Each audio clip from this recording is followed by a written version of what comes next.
Good morning na. Good morning. Kakagising lang nila, guys. Nap time. Galing sila nag-nap time. Ang nap time kasi nila ay 10 a.m.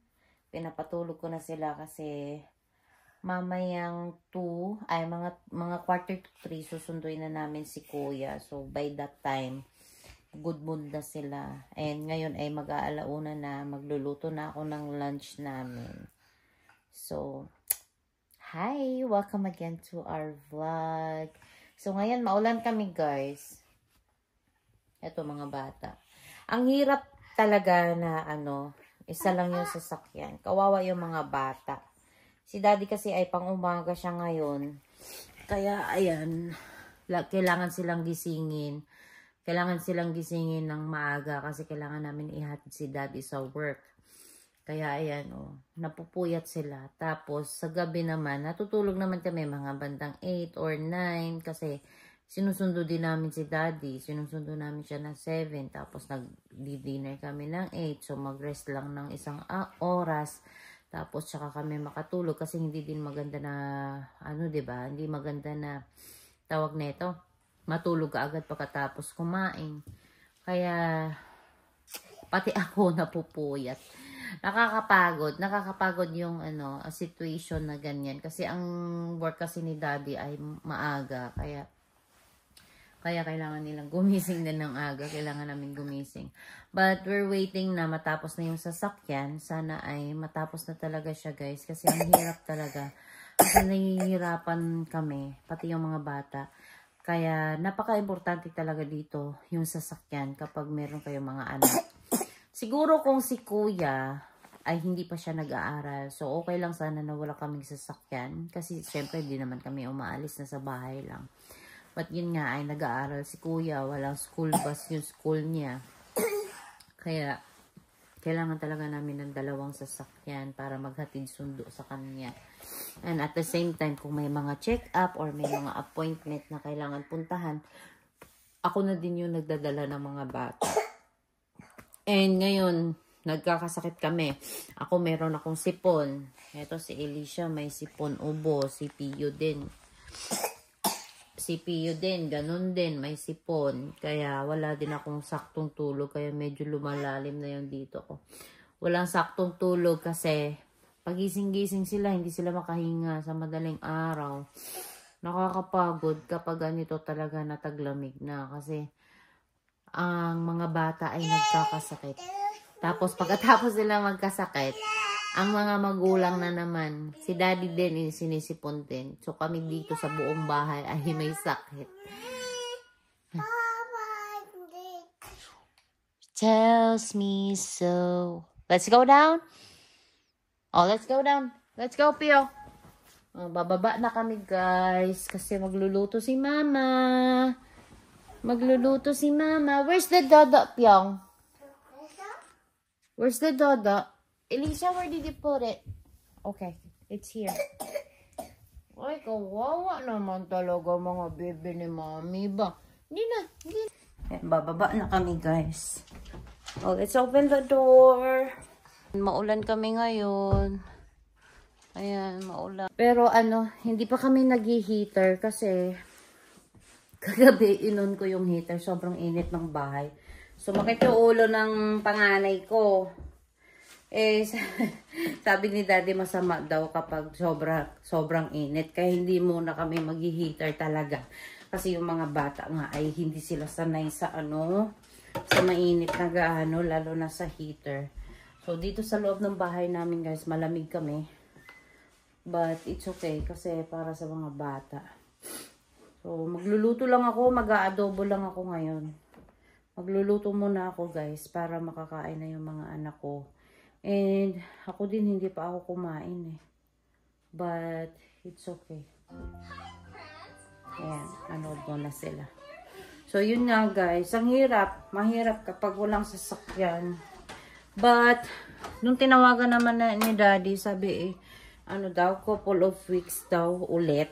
Kasi, wait lang ha. So, tinawagan pala siya ni daddy ulit. Ang sabi is, couple of weeks daw ulit kasi nga yung ano daw, lagayan ng radiator, parang yung frame niya, sira daw eh, sabi nung auto shop. So, kailangan pa nila yun ayusin daw, yung parang body ng radiator. Di ko alam, wala akong kaalam-alam nun. But, yun yung explanation nila kay daddy. Kailangan ayusin. Tapos, pagkatapos nun siguro, sana, hopefully, wala na talagang ibang sira. Kasi, guys, nag-i-snow na ang ibang probinsya. Diyos ko, kami na lang dito sa Winnipeg yata. I'm not sure, but kami dito sa Winnipeg ngayon ay wala pa talaga kami. Sa awa ng Diyos, sabi ko, Lord, huwag nyo muna paulanin ng snow kasi yung mga anak ko, wala pa kaming sasakyan. Kawawa sila kapag alam mo yun, dadalhin ko sila palagi na yung hatid sundo kay daddy, laging lalabas. Kapag ganito kasi na taglamig talaga, ayoko na lumalabas kami na ganyan. Mostly talaga, gusto ko lang nandito sa bahay. Kasi mahirap. Sa tuwing umaalis nga kami, kailangan akong mag-spend ng ilang minuto. Kailangan akong may allowance lagi na time bago kami umalis. Kasi nagsusuot pa kami ng mga winter jacket, ng mga medyas, ng sapatos. Ang hassle. Kaya sabi ko, Lord, sana ay maayos na siya bago kami mag-ulan ng snow. Kasi yung ibang probinsya ay may mga snow na. And I'm just so thankful talaga na talagang dinidinig din ni Lord yung prayer ko na ayoko muna ng snow. Di bali na kung pipick upin na siya namin, agad-agad mag-snow na siya. So, okay na ako. Mag-ready na ako nun. But ngayon na wala pa talaga. As in, ayoko pa talaga, guys. Ayokong na ano yung mga ano. Wait lang ha. Ayokong na ano yung mga anak ko. Kasi syempre, iba yung lamig dito. Yung mama ko nga, sabi niya, buti daw dito ay malamig. Nako, huwag niyong pangarapin kasi iba yung lamig dito. Iba kaysa sa Pilipinas na yung gusto natin. Aircon is okay na yun. But yung lamig dito nangangagat. As in iba. Masakit sa lahat. Masakit sa likod, masakit sa kamay, paa, sa katawan, buong katawan masakit. Kaya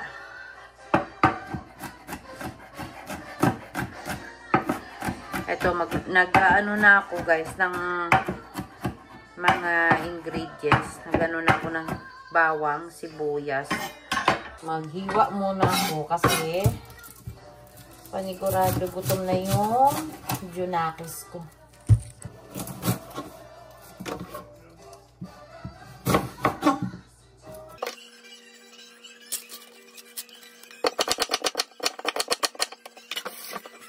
Ewan ko kung ako lang ba guys, but mas gusto ko yung adobo na maraming sibuyas at maraming bawang. Gusto ko talaga siya. Tapos medyo aanuhin ko siya. Medyo ito tostado ng kaunti at dinadamihan ko yung oil. Kasi masarap siya. Masarap siya guys. Yan. Ayan na siya guys. Lalagay ko lang to.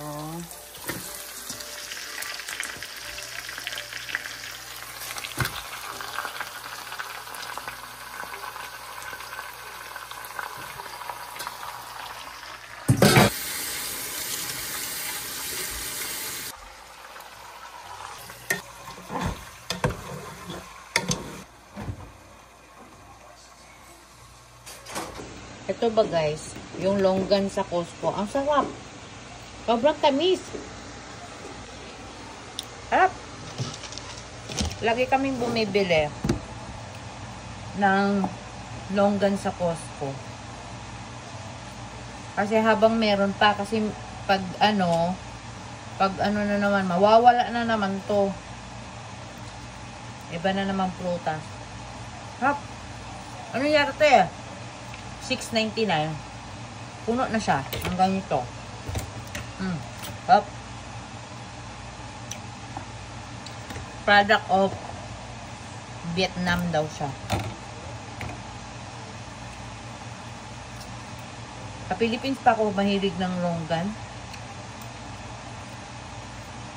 Yung nasa Manila na ako, doon ko to natikman. Pero nung sa City Hall pa ako, wala kaming ganito eh. Sarap.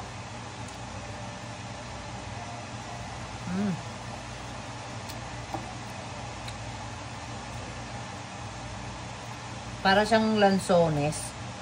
Pero yung lasa niya, hindi lansones. Yung balat ba niya, para siyang lansones. Gusto din ni Elsa. Pinigyan ko na siya. O siya, makain. Mahilig yan sa prutas. Yung kanya, tinanggalan ko na lang buto. Kasi baka malunok niya. Eh, matigas yung buto niya eh. Ganito oh.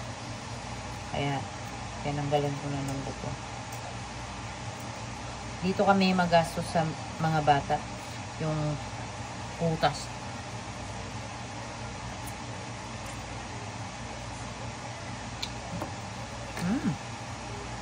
Sarap talaga.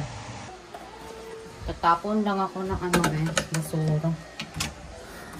Kaya to na naka-t-shirt. Wait lang. Ayan. Ay, umuulan pa eh. Umuulan. Ayan. Kaya naman. Pag saglit ka lang sa labas, pwede lang ano, hindi mag-jacket. Pero nagmi-mist kami. Ako, mist na ito ah. Parang snow na din ito. Yeah. Ayan. Ay, sana maayos talaga yung sasakyan ko. Kasi ang hirap talaga guys. Kaya kayo, kung nasa Pilipinas kayo, nanonood kayo ng mga vlog ko, mag-aral na kayong mag-drive bago kayo pumunta ng Canada. Kasi, iyan ang number 1 na hindi ko pinagsisihan. Na bago kami pumunta dito sa Canada ay marunong na akong mag-drive. Kasi napaka-importante dito yung marunong tayo mag-drive guys. Kundi, magsasuffer kayo, lagi kayong nagbabas.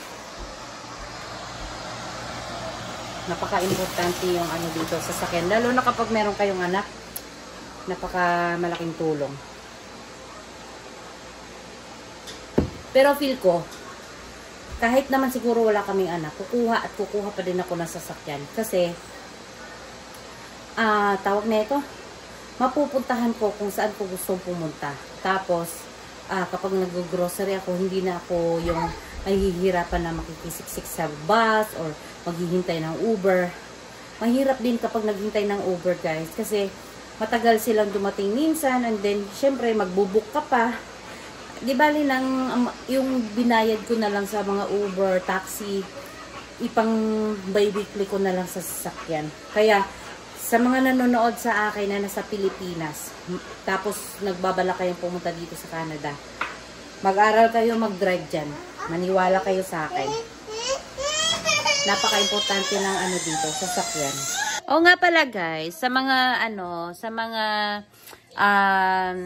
subscriber ko or mga nanonood sa akin na nandito sa Winnipeg, tanong ko lang kung saan ba tayo pwedeng magpapaduplicate ng susi ng sasakyan. Kasi yung pangalawang susi nung sasakyan ko ay nawala siya. So, kailangan ko ng extra susi para ngayong winter ay mawa-warm up ko yung sasakyan doon. Kasi wala din yung remote start. So, kailangan ko lang siyang i-warm up. So, kailangan ko ng pangalawang susi talaga. But, hindi namin alam ni Daddy kung saan kami magpapagawa ng bagong susi. Kasi, pumunta kami sa Canadian Tire. Wala daw sila doon. So, hindi ko alam. Hindi ko alam kung saan talaga pwede kaming magpaano ng susi. But, yeah, please comment down below guys kung alam nyo dito sa Winnipeg kung saan pwede magpa-duplicate ng susi ng sasakyan. So, ang sasakyan ko ay Toyota Camry na 2022. And yeah, kailangan ko lang siya ng extra susi. Kahit hindi na yung yung pindot-pindot ng unlock at saka lock na button. Okay lang na yung susi lang talaga. Kasi yun lang ang kailangan ko kapag nagwa-warm up ako. Kasi hindi ko pwedeng iwan yung sasakyan doon sa street kapag nakaandar. Kasi baka nanakawin. May mga nagnanakaw ng mga sasakyan dito. So, yun lang ang kailangan ko talaga. But, hindi ko nga alam, hindi namin alam ni Daddy kung saan yung may mga pwedeng magpapaduplicate. Kasi, syempre, yung sa Walmart kasi ay, lang siya, duplicate ng mga pangbahay. Nakikita namin dun kapag palabas tayo sa Walmart, 'di ba? Pero, yun nga, para sa sasakyan, hindi namin alam. Ito, piyang, kumakain sila, guys. Ayan. So, yeah, please comment down below, guys. And thank you for watching my vlog. Thank you for watching. And don't forget to like, share, and comment down below kung saan yung magpapaduplicate dito na susi. So, thank you for watching and see you to our next vlog. Don't forget to subscribe our channel. Yeah, so see you to my next vlog. Bye!